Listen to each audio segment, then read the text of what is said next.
যে চালটাকে এইভাবে রাখলাম, এবার শুকাবো, একটু শুকানোর পরে তারপরে আবার আসছি রান্নার রেসিপিটা নিয়ে। হ্যালো বন্ধুরা, আমি রান্না করব হচ্ছে বাসন্তী পোলাও। তো বাসন্তী পোলাও রান্না করার জন্য নিয়ে এসেছি তোমার হচ্ছে গোবিন্দভোগ চাল। তো গোবিন্দভোগ চালটাকে ধুয়ে ভালো করে পরিষ্কার করে ধুয়ে যে একটা তোমার কাপড়ের ওপরে মেলে দিয়েছিলাম, হ্যাঁ, একটু শুকানোর জন্য। তো এই যে দেখো ভালোই শুকিয়ে গেছে, সুন্দরভাবে শুকিয়ে গেছে।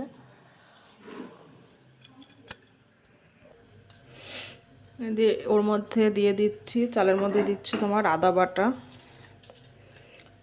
দিচ্ছি একটু ঘি,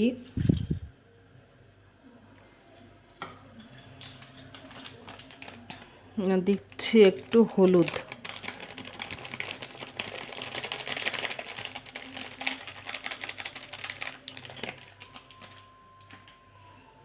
দিয়ে এবার এটাকে একটু মাখিয়ে নিতে হবে, সব মিক্স করে নিতে হবে। এর মধ্যে একটু গরম মশলার গুঁড়ো দিলে আর একটু ভালো হয়। তো গরম মশলার গুঁড়োটা আমার ছিল না, গোটা গরম মশলা দেব।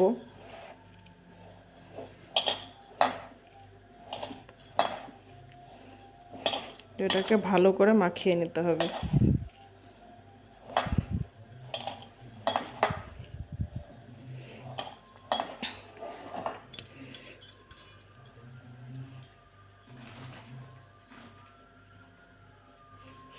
একটু লবণও পরিমাণ মতো একটু লবণ দিয়ে দিলাম।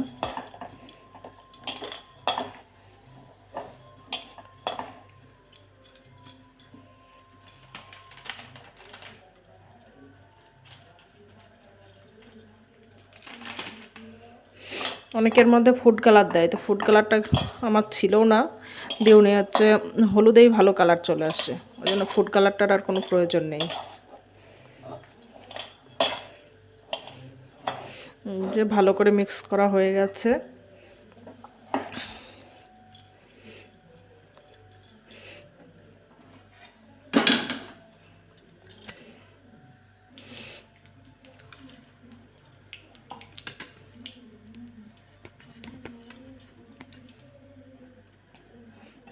যে কড়াইয়ে ঘিটা দিয়ে দিলাম, একটু পরিমাণ মতো ঘি দিলাম।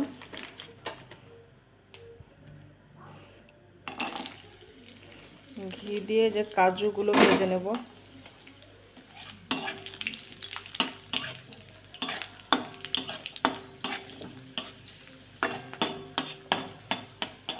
এগুলো হালকা করে একটু ভেজে নেব।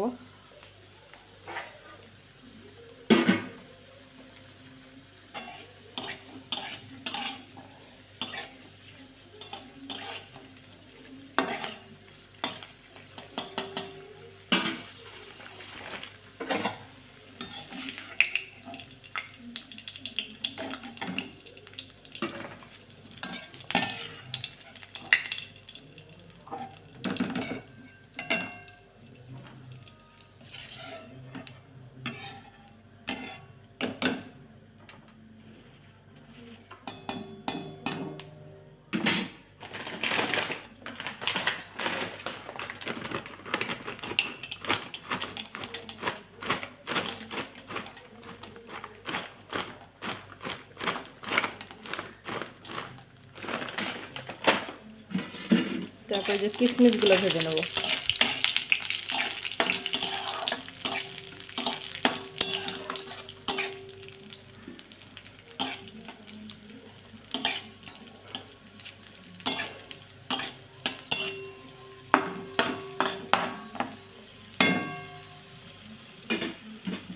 কাজু কিশমিশ এগুলো ভেজে তুলে নেব।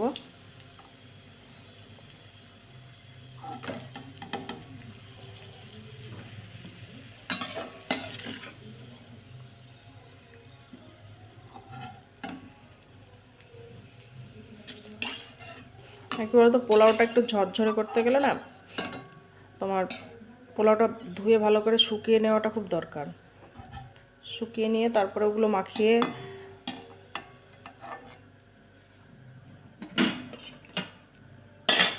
তারপরে যে তেলের উপর আমি দিয়ে দেব তেজপাতা,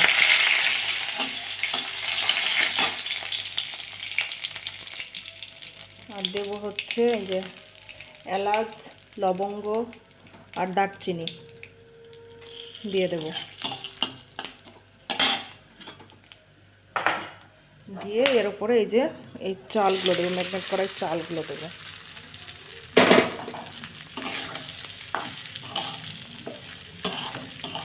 এগুলো কী বলো তো, হালকা আঁচে ভালো করে একটু ভেজে নিতে হবে। তোমার একদম লো রাখতে হবে গ্যাসটা, এভাবে ভেজে নিতে হবে।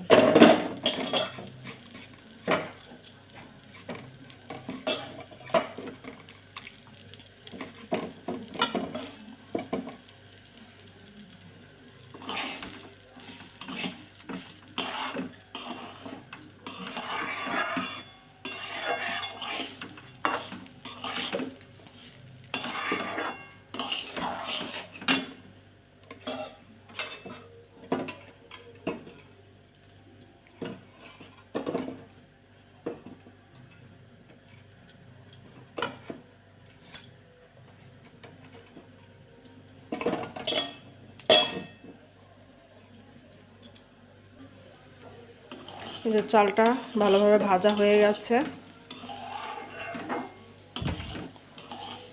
তো এবার আমি এর মধ্যে দিয়ে দেব গরম জল।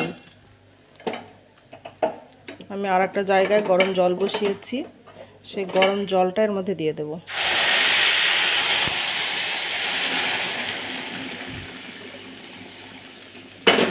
তো এই গরম জলটা দিতে হবে ঠিক পরিমাণ মতো, মানে ঠিক যেটুকু হচ্ছে সেদ্ধ হতে লাগবে সেই পরিমাণ মতো জলটা দিতে হবে।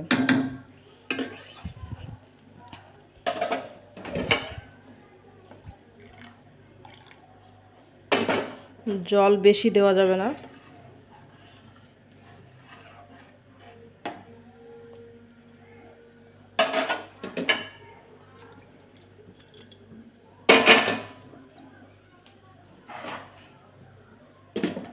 আর এর মধ্যে দিয়ে দেবো যে ভেজে রাখা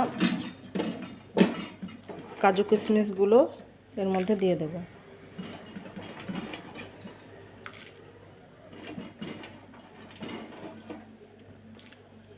সেভাবে আমি রান্নার কোনো রেসিপি করিনি, তো সেভাবে আমি মোবাইলের যে স্ট্যান্ডটা ঠিকভাবে ঠিক করব, এখানে ফিট করব, সেটাও আমি ঠিক বুঝতে পারছি না। এটা আবার প্রথম রান্নার রেসিপি। তো যাই হোক, যেভাবে পারি না কেন এই একটু দিচ্ছি। তো এইভাবে সব ঠিকঠাক করে দিয়ে এবার একটু ঢাকা দেব। যে ঢাকা দিয়ে দিলাম,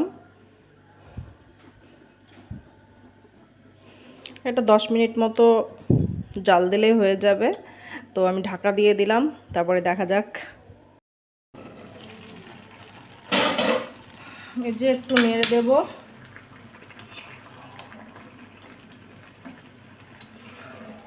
হালকাভাবে নাড়তে হবে। দেখো আধ সিদ্ধ হয়ে এসেছে। এবার আমি চিনিটা দিয়ে দেবো। প্রথমে চিনিটা দিইনি কেন বলো তো, চিনিটা দিলে ভাতটা সেদ্ধ হতো না।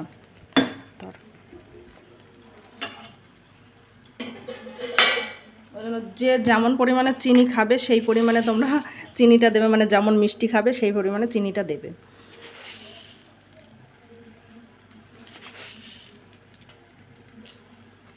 তো আমরা একটু মিষ্টি খাবো, ওই জন্য আমি চিনিটা বেশি দিলাম।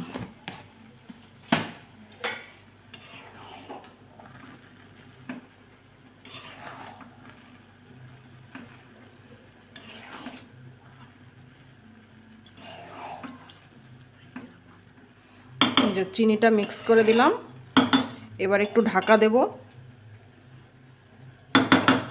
এবার ঢাকা দিলেই হয়ে যাবে।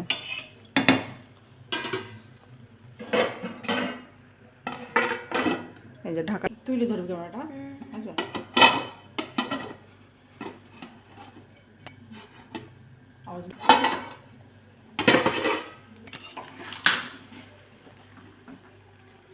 এই যে আমাদের পোলাওয়ের শেষ মুহূর্ত।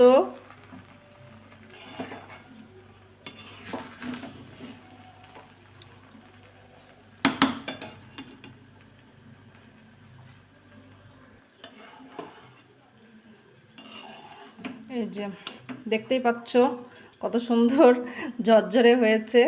তো গ্যাসটা অফ করে দিয়েছি, একটুখানি ঢেকে রাখি, তাহলে এটা একদম ঠিকঠাক হয়ে যাবে। এমনিও খুব সুন্দর ঝরঝরে হয়েছে। ঢাকা দিয়ে রাখি। এই যে দেখো কত সুন্দর একদম ঝরঝরে পোলাও হয়ে গেছে, রেডি। প্লেটে তুলে নিয়েছি।